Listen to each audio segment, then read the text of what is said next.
Ahora, para no quitar tiempo, si alguien lee este librito, que está tanto en latín como en español, que se llama Ente y Esencia de Santo Tomás de Aquino, tenemos que entender a qué se refiere el concepto de pareja, qué es lo que está explicando el fray en este sentido. Yo escuché días atrás que una persona dijo, y acabo de verlo aquí en el comentario del señor Javier Rojas, no tengo el gusto de saber quién es, pero que Dios lo bendiga, que hablaba de una abstracción. Yo lo escuché hace poco a ese concepto de la abstracción, de hablar de pareja abstraídos según la doctrina de Santo Tomás de Aquino. Incluso algunos canales, supuestamente canales de apologética, se han hecho eco de esto. Lo que están haciendo en realidad es difundir un error doctrinal muy complejo. Muy complejo ese error doctrinal. ¿Por qué? Porque piensan que están difundiendo la doctrina de Santo Tomás de Aquino y se nota que no hay una lectura de Santo Tomás de Aquino, sino que están difundiendo la tesis de Guillermo de Ockham, porque tanto Santo Tomás de Aquino como Guillermo de Ockham hablan de la abstracción. Lo que sucede es que Santo Tomás de Aquino es el mayor exponente de la filosofía realista. La palabra real, ismo significa sistema de ideas, liberalismo, cristianismo, comunismo significa sistema de ideas. La palabra real proviene de res, que significa cosa. El realista parte de la cosa. Esto ya lo explica Aristóteles, pero en realidad ya está explicado en Platón, aunque había otros filósofos anteriores que van a hacer referencia a esto. Se parte de la cosa, de lo observable, de lo que es cognoscible en un sentido empírico, lo cual no quiere decir que seamos empiristas, sino que es el primer grado de conocimiento, que es el grado de conocimiento sensible, que puede ser menor en el caso de las bestias inferiores o mayor en el caso de las criaturas más elevadas. Ahora, después del conocimiento sensible, que es una esfera que no se agota allí, viene la segunda esfera, que es donde empieza a operar la abstracción, que es el conocimiento operativo. Después vendrá el conocimiento práctico y finalmente llegamos al conocimiento contemplativo, que es el área propia de la filosofía, la metafísica, la teología. ¿Por qué digo esto? Porque si yo quiero partir de la abstracción pura sin la cosa, que es lo que se propone. Sin la realidad, sin lo real. Sin la realidad. Pero yo prefiero hablar de la cosa porque es, aunque suena mal a veces en YouTube, en filosofía se habla así, de la cosa. Si yo parto de la abstracción pura y no veo qué es la cosa en sí, un poco lo que sucede hoy con el arte contemporáneo, salto directamente al lenguaje, porque el lenguaje es pura abstracción. El lenguaje es, en última instancia, un campo simbólico. En última instancia, el lenguaje es un campo simbólico. Trasciende directamente la comunicación que sí pueden tener los animales. Cuando yo me desprendo de la realidad, estoy cayendo en el nominalismo, claro, donde no importa la cosa, lo que importa es cómo yo lo denomino. Si yo digo que una pareja es en realidad una abstracción de dos entes donde no haya vínculo, esa ruptura del vínculo es nominalista, porque no estoy teniendo en cuenta la metafísica realista. ¿Qué dice la metafísica realista de Santo Tomás de Aquino? Que la pareja, vamos a entenderlo como unión, es en realidad, saquemos cualquier concepto, saquemos el concepto de pareja o saquemos el concepto de unión, es un accidente. Nuevamente, está aquí, lo podemos leer en latín incluso si quieren. ¿Qué sucede? Que este accidente, relación, inhiere sobre las sustancias. Usted y yo, Hugo, por ejemplo, podríamos tener distintos tipos de relaciones.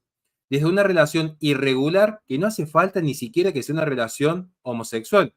Si usted y yo fuésemos íntimos amigos, pero yo a usted lo conduzco al consumo de sustancias, objetivamente hay una situación irregular. Claro. Ahora bien, podría ser incluso usted un alumno mío o yo un alumno suyo. También hay una relación. ¿Por qué? Porque hay un accidente entre tantos accidentes que operan sobre la sustancia de usted y mi sustancia. Entiéndase, ¿qué accidentes inhieren en una sustancia? Como este celular. Este celular es sustancia, pero tiene accidentes, cantidad, color, cualidad. Eso sería, por ejemplo, la cualidad. La acción, si yo digo el sol calienta, si yo digo Hugo está escuchando, accidente, pasión, porque es pasivo. Claro. Entonces, yo tengo accidentes, acción, pasión, lugar, ubicación, relación, cantidad, calidad. Estas son las famosas categorías aristotélicas. Lo que sucede es que de las 10 categorías, la primera es la más importante porque es sustancia. Luego vienen los predicamentos de la sustancia, que son los accidentes. ¿Por qué? Porque los accidentes no existen por sí. No existe una pareja ontológicamente por sí, sino que solo hay pareja cuando hay una unión de dos sustancias. Esto para Santo Tomás de Aquino. Yo no estoy diciendo que el que crea que pueda haber pareja sin unión, estará en su derecho a creer eso, se va a ir al infierno. Yo lo que estoy diciendo es, si vamos a citar a Santo Tomás de Aquino, hay que citarlo con rigor académico, porque si no le hacemos decir cosas a Santo Tomás de Aquino que nunca dijo. Entonces es como que yo dijese, Santo Tomás de Aquino se hubiese opuesto a X o Y, Z. Eso es anacrónico. Yo sí puedo decir es que el concepto en X, Y, Z no responde a lo que sí enseñó objetivamente Santo Tomás de Aquino. Entonces, cierro con esto. ¿Por qué algunos decimos que es imposible separar el concepto de pareja de unión? Y lo digo con conocimiento porque antes de hablar en público, lo consulté con numerosos sacerdotes en plena comunión con Roma, porque hay que aclarar a veces que el agua moja, con plena comunión en Roma, que para un tomista, le resulta imposible separar pareja de unión, para un tomista. Por esto que acabo de explicar. Donde hay una relación, hay un accidente. Y el accidente solo existe en cuanto que hay unión de sustancias. Es un accidente muy particular. Cada accidente tiene su particularidad. Por ejemplo, el accidente lugar también tiene su particularidad. ¿Por qué? Porque inhiere la cosa, pero no se traslada con la cosa. Por eso, si una pelota de fútbol está a la derecha, el accidente lugar, entiéndase, la pelota a la derecha, está inhiriendo en la sustancia, pero cuando Messi patea la pelota hacia la izquierda, el lugar no acompaña la pelota. Cada accidente tiene su particularidad, cada accidente tiene que tratarse de manera detallada, explicar cada accidente también me llevaría una clase entera. Pero esto es para aclarar lo que está explicando Fray, el señor Fray Medina en este momento. Entiendo. No hay pareja sin unión. Esa idea de la abstracción, y cierro con esto, abstraerme de la realidad, es que Santo Tomás de Aquino, el mayor realista, de repente se habría desprendido de la realidad. Decir que para Santo Tomás de Aquino uno puede abstraerse de la unión y que quede solamente los individuos, ¿saben quién dijo eso expresamente y casi en los mismos términos?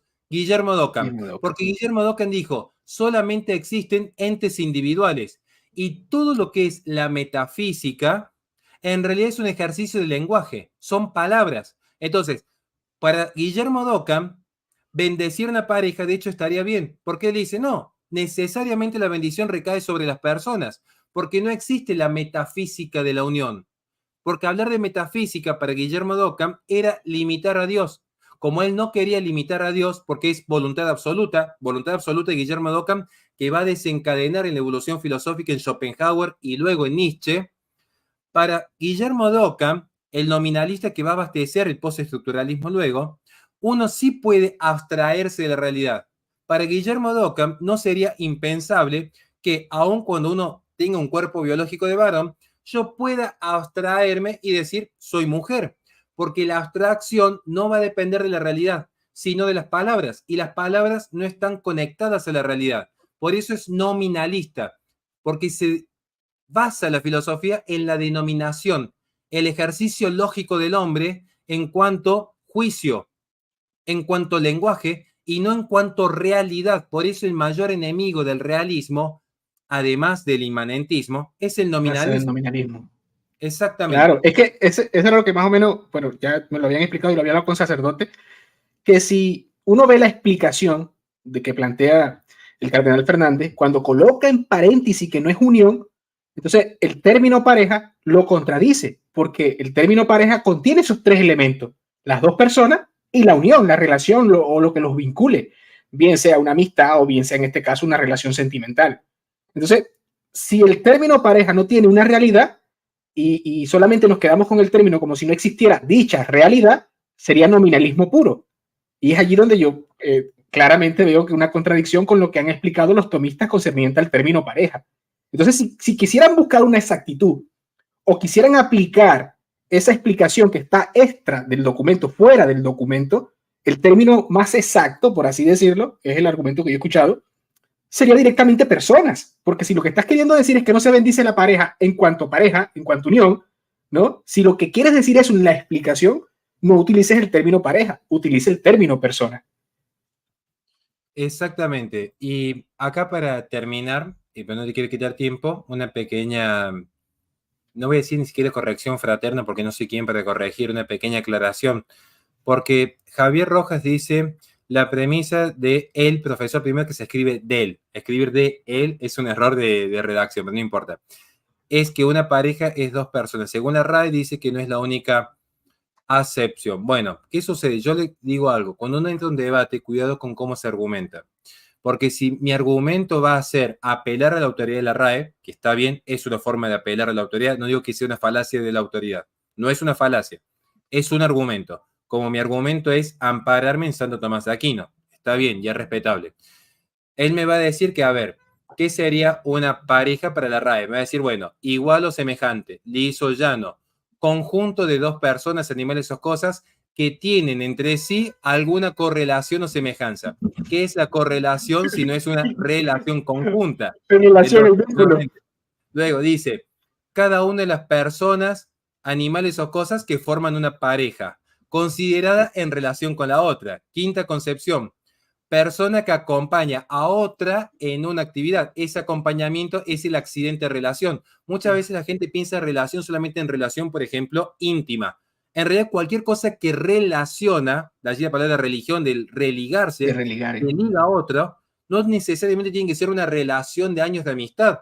Si de repente un policía me detiene y yo estoy en la calidad de detenido, ya hay una relación entre el policía que me detuvo y yo que fui detenido. Hay un accidente porque operan miles de accidentes en cada sustancia, pero miles por sustancia. Veamos qué más nos dice. Bueno, creo que ahí ya empieza con lo que es el arte de pesca compuesta, fiesta de armas, que no viene al caso. Pero veamos que ni siquiera la RAE escapa, o sea que ese argumento de la RAE que me cita está mal. Pero luego la propia RAE me dice, por ejemplo, cuando yo pongo la palabra transexual, perteneciente relativo al cambio de sexo, lo cual para un católico es inadmisible que una persona cambie de sexo, porque para la biología también, para la biología también, profe. Claro, pero posible. Digo, justamente, pero si mi argumento es la RAE, primero que la RAE ya lo refutó en cuanto al concepto de pareja, o sea, ir a la RAE a mí me favorecería en un debate. Pero luego, si el argumento de la autoridad es la RAE, ese argumento tiene que ser autoridad siempre en el debate. ¿Qué sucede? Que si me citan la RAE para la pareja, que ya está refutado, la propia RAE le está diciendo que un transexual es alguien que cambia de sexo. Entonces, ¿estamos de acuerdo que una persona cambia de sexo, sí o no? Porque si la respuesta es que para un católico es que el hombre no puede cambiar su sexo, citar la RAE como autoridad es cuanto menos un suicidio epistemológico. Pero bueno, yo creo que me está profe, no, un segundito, profe, para entender, para seguir con la analogía que dio antes. Como plantea usted de que se tiene que ver la realidad e interactuar con la realidad. Por ejemplo, vemos a una persona que fenotípicamente ha cambiado sus genitales masculinos por unos femeninos, se ha puesto mamas. Realmente, al sentido de la vista, va a parecer de sexo femenino, ¿no? Pero ya en un segundo plano, que es el que usted dice, ¿no? El segundo plano de estudio que se va a hacer ya cuando ya uno va a lo más profundo, a tomarle muestras de ADN, etcétera, ve qué cromosomas son los que tiene, se da de lleno con que no es de sexo femenino, ¿no? Claro, porque y ahí donde el lenguaje de la transexualidad no aplica, o sea, es algo efímero, es algo inventado que no se correlaciona con la realidad verdaderamente. Por eso yo ya para irme, pues no te quiero quitar tiempo, pero para que se pueda entender esto, porque yo estoy viendo que está circulando un videíto de lo que es la abstracción. Y a mí me encantaría que hagan un recorte, por ejemplo, de este video para decir, che, también se puede refutar eso. ¿Qué sucede? Para que lo piensen un instante. Santo Tomás Aquino cuando abstrae, no abstrae para quedarse en el fenómeno. ¿Se entiende? Al contrario, Santo Tomás Aquino sería todo menos un defensor de la fenomenología. Lo que está haciendo Santo Tomás Aquino es ir a la cosa en sí. Pensemos, por ejemplo, ¿qué tienen en común Hugo Ariza y este libro que tengo en mi mano? Uno diría, bueno, a ver, ¿qué diría Santo Tomás Aquino? Empecemos con la abstracción. ¿Qué sería la abstracción? Ir a la cosa en sí. Que ambos existen. Bien, ambos existen. ¿Qué significa eso? Ambos son entes. Como ambos son entes, quiere decir que ambos están compuestos. Están compuestos por una esencia y por el acto de ser. Y en tanto que tienen acto de ser, existen. Ahora, ¿cuál es el mayor grado de abstracción? Que en tanto que son entes, ambos portan en sí el res, el unum, el aliquid, el bonum, el pulcrum y el verum. Esa es la abstracción de Santo Tomás de Aquino, cuando empieza a indagar respecto a la naturaleza de la esencia. Entonces, ¿cuál es la esencia de una pareja? ¿Dos entes individuales, como diría Guillermo de Ockham? ¿O la esencia de una pareja es aquello que une en alguna relación a dos sustancias? ¿Cuál es la esencia del accidente lugar? ¿Es lo mismo lugar que posición? No, Santo Tomás de Aquino va a explicar. Lugar es un accidente, posición es otro accidente, porque la variación está en el punto relativo en el cual yo considero al ente. Y eso es la abstracción tomista. La abstracción tomista no es separarse de la realidad y decirle pareja a dos entes individuales. La abstracción que hace Santo Tomás de Aquino es profundizar la realidad, ir a la esencia de la realidad, del res de la cosa. Por eso es inaplicable el concepto tomista. Pueden aplicar si quieren a los que están favoreciendo este tipo de prácticas, digamos, de querer buscar una pareja sin unión, porque sé que hay gente que quiere defender lo indefendible. Yo les recomiendo que antes de leer a Santo Tomás de Aquino, si su tesis es decir que el documento es perfecto por sí mismo y no es ambiguo, que es discutible, yo les recomiendo, por ejemplo, leer a Simone de Beauvoir, leer a Judith Butler, a Shulamit Firestone, leer a Michel Foucault, leer, por ejemplo, podríamos decir ahora a Beatriz Preciado. Allí tenemos algunos exponentes que pueden decir que independientemente de la realidad, uno se puede abstraer y desde esa abstracción con el lenguaje reconstruir la realidad. Pero no me citen, por favor, denme el beneficio y la duda como docente de filosofía con unos años enseñando, denme la posibilidad de explicarles que Santo Tomás de Aquino profundizó la realidad porque llegando a la esencia de la realidad se llega a Dios. Y ese es el punto de la filosofía tomista. Llegar a la verdad de Dios, que es una verdad eterna, porque no está sujeta a cambio. Pero bueno, perdón la extensión, querido amigo.